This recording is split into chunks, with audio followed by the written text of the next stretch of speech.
Hey, Scott Jordan and Mark Warner for Jancast number 156 for Thursday, October 19th, 2023. And Mark, you know what's coming is Halloween's right around the corner, but we won't comment on that. We got the tech show update, and we got a special guest with us. I'm so happy that we have Jon Hill back from our tech show original format back in May of 2022. Yeah. So, Jon, welcome to the program. Really great to have you here. Great to be here, Mark. Thank you. Yeah. Thanks for joining us. Well, we'll get into that a little bit more detail with Jon and what he's been doing. But the hot news is, Mark, germwashing.com is back in the news. It's amazing some of the claims that are out there. Jon, you know, we used to joke about people who would go out and try to sell the Brooklyn Bridge. Some of the claims that we see out there nowadays with disinfectants are horrifying. Well, certainly not as crazy as it not as crazy as it was during the whole peak of the pandemic. But yeah, I actually we posted up this news clip that just came out last week on germ washing, and I saw, well, geez, we haven't put anything up since 2022. I guess things calmed down, but this is just as crazy as, I guess they're finally catching up with us. So this is a hot news. Florida family indicted for selling toxic bleach as fake miracle cure for COVID-19. And not only was this like a product that was making disinfecting claims, they were telling people to drink this stuff too. Yeah.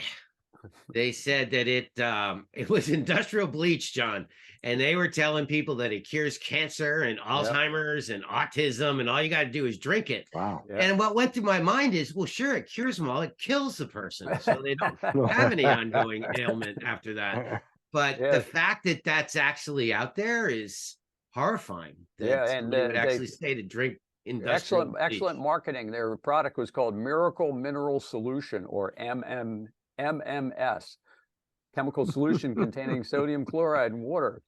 Yeah, that's a good one. So I think they're going away for a little while on that. Well, yeah, it's kind of the big part of the news is the feds went after them and shut them down. And apparently, Scott, correct me if I'm wrong, but they told them to shut down and they didn't, right? So they ended up going back after them for violating a court order to stop saying this, right? Yeah, that's a smart move. Get you some sympathy with the jury panel. Yeah. And then the other bit of news before we get to having our discussion with Jon is good information here. And you know, you probably heard of the MacArthur Genius Award. It's kind of an award that I think whoever gets it kind of can retire with the money because it's a pretty substantial award. But good news, Lindsay Marr was one of the pioneers in figuring out, well, Mark, you're the expert on this because you talk about it all the time. Is it surface touch or is it airborne? All the stuff we were going through, you got to wash your vegetables. She was important, I guess it's a she, was important in kind of clarifying what the problem was, right? Well, you know, in the very early days of COVID, everybody was trying to completely disinfect every single surface in the inside of a building. Yep. And in fact, there were videos of them trying to disinfect streets and sidewalks in the in the Far East, right? So, so people were thinking that it was spread through touch in a lot of the same ways that other, you know, common cold, things like that, might actually be spread that way. But the studies that Lindsay Marr did kind of revealed the fact that almost all of the transmission that they were able to document was through airborne, through inhalation, through somebody sneezing and coughing and somebody else being in a close proximity and taking it in. And that's why it became so lethal, Scott, because the what they call the portal of entry was inhalation, which meant that it was pulling it into the nasal cavities in the lungs. So unlike, you know, something that might just be nasal congestion, it actually got deeply into the lungs, and that's why people succumbed to COVID. Yeah. So I kind of love that Lindsay Marr received that recognition and award. Yep. Good stuff. So, okay, well, let's now step into the future with Jon Hill and What's been going on since we talked to you last? Well, let me do a nice little intro of my Go ahead. buddy Jon here. Ooh. For the audience there, I am president of the Jon Hill fan club, just for the record. Me too. Not the president. I'm one of the fans. There are many members. Actually, there's many presidents and many clubs from Jon Hill. But point being, Jon, you and I met a bunch of years back, and a lot of that had to do with your pioneering work with robotics. And I know at one point you and I got together and talked about processes and chemistry and all the nuances that might be involved in getting into a robotic cleaning world from, mop and bucket and manual labor. And the interesting thing is when we talked back in May of 2022, by the way, plug, that was show number 122 for all you listeners. If you want to go back and listen and yeah, watch it. I mean, it was all about people's fears, unwarranted fears that robots were going to displace human beings and there would be no jobs and all that. And Jon, you changed the tone. You so single-handedly changed the tone by incorporating the concept of collaborative robotic intelligence, the idea that robots collaborate with human beings, and that's how we get things done more effectively and more efficiently. And I've always remembered that. I know that's really meaningful. It's not like what was Rosie on the Jetsons was running around doing her own thing. It was, utilizing equipment that had its own level of intelligence to be able to support and help the effort that the humans were trying to accomplish, and changing the dynamic of what a human being's involvement was, and no longer maybe sweating on the brow and being exhausted from the physical end of it, but relying a little bit more on intelligence. And I've often thought about that, and Scott and I were talking about having you back on to talk about not just where we were, but I'd love for you to talk about that, but where are we now? And in a year, a little over a year, the progress is probably, years ago, we would measure progress in decades. Yeah. And now progress is being measured in months. It's stunning. But with that, Jon, I am humbled and proud to introduce you to the Jancast.com audience. Thanks for being on the show. Yeah. Well, thank you, Mark. It's quite an introduction. I appreciate it, and appreciate your friendship over the years. These machines still have to clean, and they rely on experts like you to work with these machines to help them to help this technology become mainstream. At the end of the day, they still have to clean. They still have to do the regular stuff, and that's something that sometimes I think the electronic and the robotic industry forgets, is that we're here to clean, and so we spent a lot of time really trying to put them into the workloading. To our focus is what we call customer lifetime value, where customers integrate these systems into their workflow. 20 years ago when we started, folks bought robots and they kind of had a one-off process. They thought they could,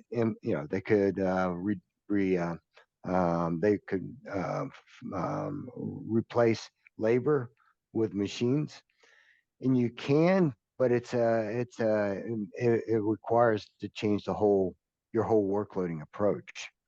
So that's where innovation and things like that come about, but still the work is still the same, and that's what we can't lose track of, right? So in all these innovations that we talk about in the articles I write are more about, how do you get the work done with just a different mix of resources, instead of more labor, less labor, like you're talking about. We had a cleaning company where you have a robot, and once people get used to it, they go home less tired, and that's a good thing.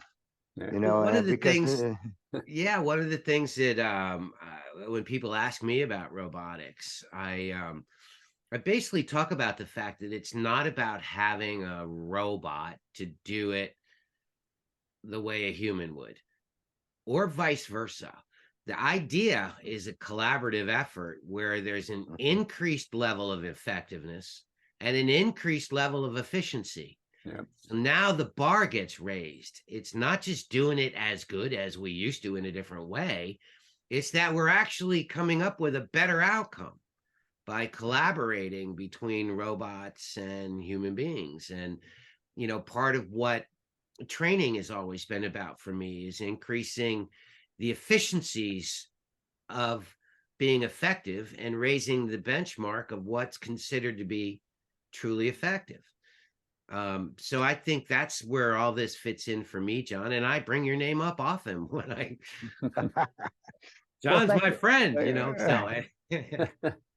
So, and it's robotics working with other technologies like sensors, like paper towel sensors and so, or just head count sensors where, traffic sensors where you're really looking at, for instance, we were at a grocery store and being able to come out and clean in front of the produce area several times a day, right? And then clean the whole store at night. But where you would have to have a clerk or someone do that, you have a robot that can come out and do that on a periodic basis and relieves that labor, but also starts to change the risk analysis of any one unit or any one company. And also I mean, you get into some of the things that you always talk about, Mark, and see, I'm listening to you, as so asset preservation and some of the things that you talk about in terms of frequency and consistency of clean. I mean, those are the intangibles that folks don't necessarily, especially in carpet and things. I mean, some of the wear, but so robotics and sensors and this whole approach to innovation is kind of what we're talking about now. And one of the for all the marketing guys out there, there's a concept called crossing the chasm. So crossing the chasm is this concept of early adopters to late or early majority to late majority. And so early adopters cross this thing called the chasm. And so products, whether they're going to be adopted or not, cross this marketing threshold. And so robots have crossed that. There are probably 40 companies now that make robots. Like you said, the navigation systems are becoming commodities. The world is working on this, where 20 years ago when we had service robots or Intellibot first started, we had like 6 guys working as programmers. Now there are hundreds or thousands of programmers, and it's open source code. So these things they're rapidly developing, and so that's what I'm writing about in ISSA is like the industry is going to be challenged by new companies that come in and actually change the business model from an old mop and bucket. And you can see the larger BSCs and things starting to really get interested and understand that this is changing, but they're huge companies. So, how do you do that? And that's something that a lot of companies in a lot of different industries have gone through. If you think all the way back to Dell and HP and Compaq, how Dell changed the business model and completely changed the industry. Yeah. And put Compaq out of business, right? So, I mean, this kind of innovation is going on in the facility management industry right now, and so folks are, in the industry you're going to see a lot of consolidations. You're going to see things change, and so it's wherever you're on that continuum. So, you sent me that copy of the IBIS World Research document that talked about kind of a prediction of where the industry is going. And at least 3 different places in that research document talked about BSCs, to your point, embracing robotic technology. And, to me, that means that the question mark about a return on investment has been answered. Yeah. Because the hurdle used to be the cost. And then the question was whether or not the juice was worth the squeeze, right? What's the cost? And I think at this point, it's quite evident that there's a return on that invested dollar. And that's why I think BSCs are looking at making more investments into robotics in the future. Is that kind of fair to say? Sure. And the mix has changed too. I mean, so so labor has always been the most, the highest expense in any, BSC or whatever. I mean, so it's always labor. And so when you start to dissect the labor cost, workman's comp, all the things that make up labor, your cost goes down, not exponentially, but it goes down a lot more because you're reducing your risk. So you're reducing your risk of not being able to clean. You're reducing your risk of workman's comp. You're reducing your risk of all these expenses. So there's a lot of tangibles, an ROI, and I look at it a little bit different than return on investment. I look at it as an expense to expense change. You're just changing labor and a machine out for another machine. And so when you look at that exchange, it should make sense because I mean most people don't hire people as investments, like an ROI. The same way you're hiring a robot really as an employee. I mean they're collaboration is they're just an employee of a different kind that's going to show up, and you have to maintain them with certain with labor. But so the whole transition is really a different way of looking at how we approach the work, just like what you said, Mark. I mean, with when I have to tell the audience I've learned so much from Mark. I've attended his courses and all, and so there are three really aspects of cleaning, right? You got the floor, above the floor, and bathrooms. So bathrooms and the floor work right now are able to be roboticized, if you will, and so that's, I don't know, Mark, how much of the work, but that's over half the work that you can do with these types of technologies. Now they can't do 100% of floor work and bathroom work, but they can do a lot of it. And so, as you start to migrate your workloading and understand your workloading and you really have to know that foundation, you can start to transition the way that you approach the work. Yeah. And it's like a perfect storm because I know a lot of stuff that Mark does is training related. And I guess the nice thing about robots is, you don't have to put quite as much time in the training. And we just went through this whole pandemic where everybody got laid off, and then you have a completely new workforce that doesn't know how to run any equipment anyway. So if you can kind of tie it in with that, it's like a perfect transition. And then you have on top of that, John, the technology's changed. I was telling Mark, I used took my iPad and I needed a kind of a architectural drawing of my house. So I went around the house and LiDAR scanned the whole place. Next thing you know, I got a fully drawn out architectural plan that God knows how long that would have taken. Is that technology coming into the whole robot thing as far as once you get in a building, you got to figure out where to send the thing, right? Yep. It's called mapping. Yeah. And so once you record that, it's just a computer that records a graph, just like what you did with your house. Yeah. And so you can put points on that graph, and it knows where they are. There's a concept called localization. Once you localize it, it knows where it is on the whole map. And if it gets stopped up one place, it can reroute itself to another place because it knows how to get around the map. So between mapping and what's called path planning. So path planning is the route that the robot takes when it's cleaning.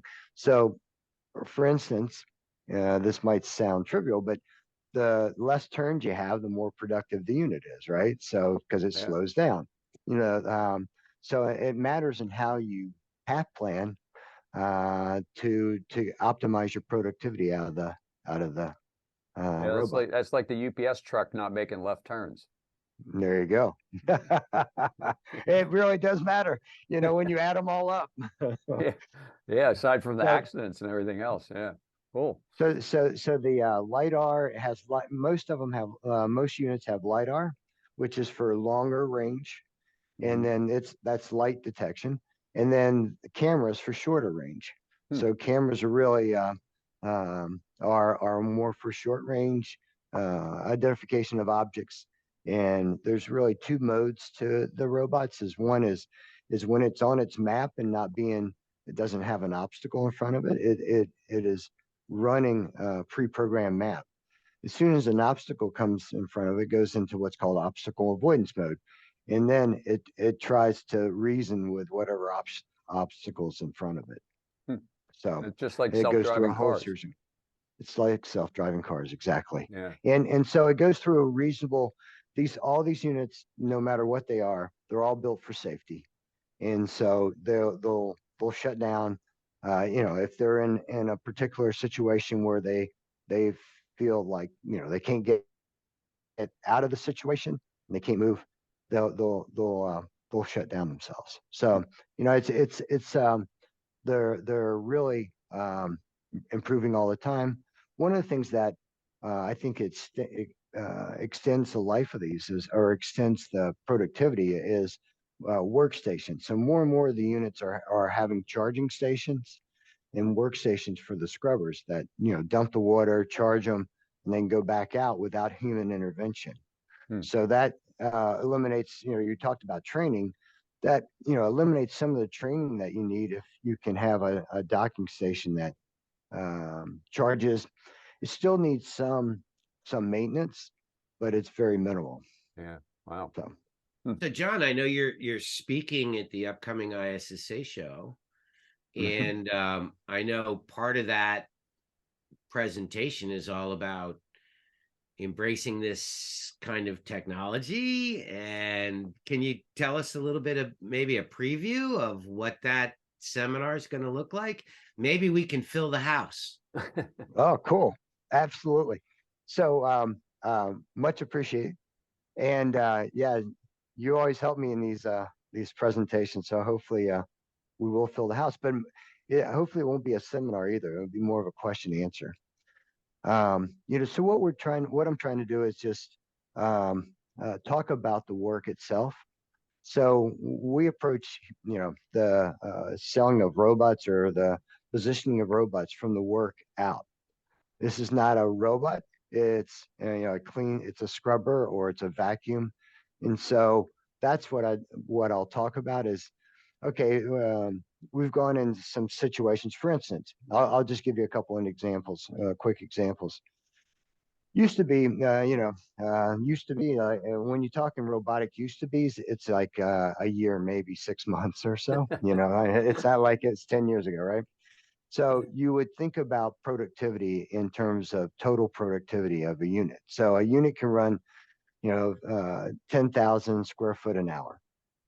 Well, with a charging station and some of the newer discoveries, newer technology, productivity is really not measured in those types of terms anymore. For instance, you can be in an office space, running an office, and have 6,000 square foot productivity, which used to be thought of as there's no way you can gain an investment. But if you have a charging station, it runs all night without anybody there. Now you've created an environment with an expense exchange that is profitable. So it's a way of coordinating and configuring these units into your workloading that really matters, and not just bringing a unit in and say it's gonna clean the hallway and that's it. It's actually working it into your workloading is where you get the real benefit of this technology. Yeah. And that's what the session's going to be about. And hopefully we'll get a lot of questions. And so, yeah. Cool. Excellent. Well, thank you very much for filling us in. We got to get you back on a more frequent basis since the technology is advancing more than a year and a couple months, It is that. It's advancing quickly and which is awesome to see, because with every new discovery, we bring in a whole new audience of people who one can run it, who think in these terms, and the industry's changing. So thank you for having me. Yeah. No, thanks for joining us. And we'll pump up the attendance for your speaking engagement at ISSA. All right, guys. Okay. Well, thanks a Cheers. lot for Always joining great. us, and we'll put some links in the show notes when we post this up. But thanks again, and have a safe and happy Halloween. Thank you. See you, Scott. Thank you, John. See you, Thank See you, you guys. see everybody. you, Mark. Yep. Cheers, buddy. Bye bye.